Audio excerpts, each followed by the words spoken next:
రాష్ట్రంలో కొత్త రేషన్ కార్డుల జారీకి ఏర్పాట్లు చేయాలని అధికారులను ఆదేశించారు ముఖ్యమంత్రి.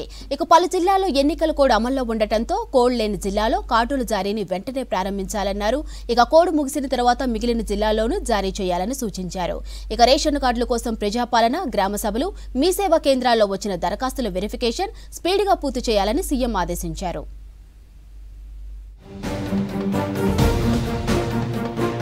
అర్హులైన వారందరికీ రేషన్ కార్డులు ఇవ్వాలని అధికారులను ఆదేశించారు సీఎం రేవంత్ రెడ్డి. ఇప్పటికే పలుసార్లు దరఖాస్తులకు అవకాశం ఇచ్చినప్పటికీ మీ సేవ కేంద్రాల వద్ద రేషన్ కార్డుల కోసం జనం ఎందుకు క్యూ కడుతున్నారని ఆరా తీశారు. చేసిన వారే మళ్లీ వస్తున్నారని, అందుకే రద్దీ ఉంటుందని అధికారులు తెలిపారు. సివిల్ సప్లై విభాగంపై ఆ శాఖ మంత్రి ఉత్తమ్ కుమార్ రెడ్డితో కలిసి కమాండ్ కంట్రోల్ సెంటర్లో సమీక్ష చేశారు సీఎం. వెంటనే కార్డులు జారీ చేస్తే ఈ సమస్య వచ్చేది కాదని, ఇప్పటికైనా ఆలస్యం చేయకుండా కొత్త కార్డులు జారీ చేసేందుకు చర్యలు చేపట్టాలని ఆదేశించారు. కార్డుల కోసం ఒకసారి దరఖాస్తు చేసిన వాళ్లు మళ్లీ చేయాల్సిన అవసరం లేదని, దీనిపై ప్రజలకు అవగాహన కల్పించాలని ఆఫీసర్లకు సూచించారు. కొత్త రేషన్ కార్డులకు సంబంధించి పలు డిజైన్లను ముఖ్యమంత్రి పరిశీలించారు. రివ్యూలో భాగంగా సన్నబియ్యం పంపిణీపైన సీఎం రేవంత్ రెడ్డి సమీక్షించినట్లు తెలుస్తోంది.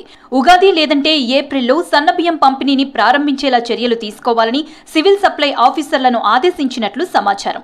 రాష్ట్రంలో ప్రస్తుతం 89.96 లక్షల రేషన్ కార్డులున్నాయి.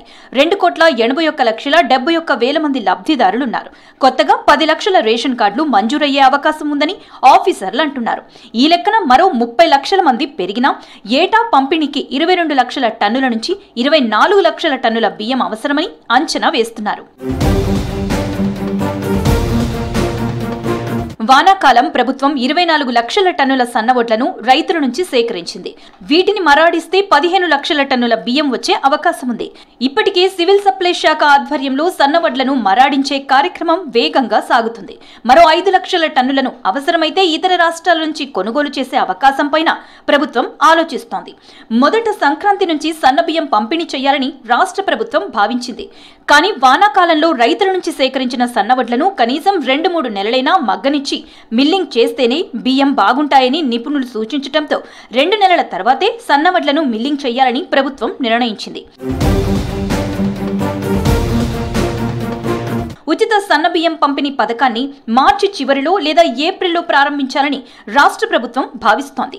సన్నబియ్యం పంపిణీ చేస్తే దొడ్డు బియ్యం రీసైక్లింగ్ కు అడ్డుపడుతుందని అధికారులు చెబుతున్నారు. ప్రస్తుతం ప్రభుత్వం రేషన్ కార్డులపై ఇస్తున్న దొడ్డు బియ్యాన్ని తినేందుకు ఆసక్తి చూపని కొందరు ఆ బియ్యాన్ని కిలో 10 రూపాయల నుంచి 20 రూపాయల చొప్పున దళార్లకు అమ్ముకుంటున్నారు. ఈ బియ్యం తిరిగి రైసు మిల్లులకే చేరుతున్నాయి.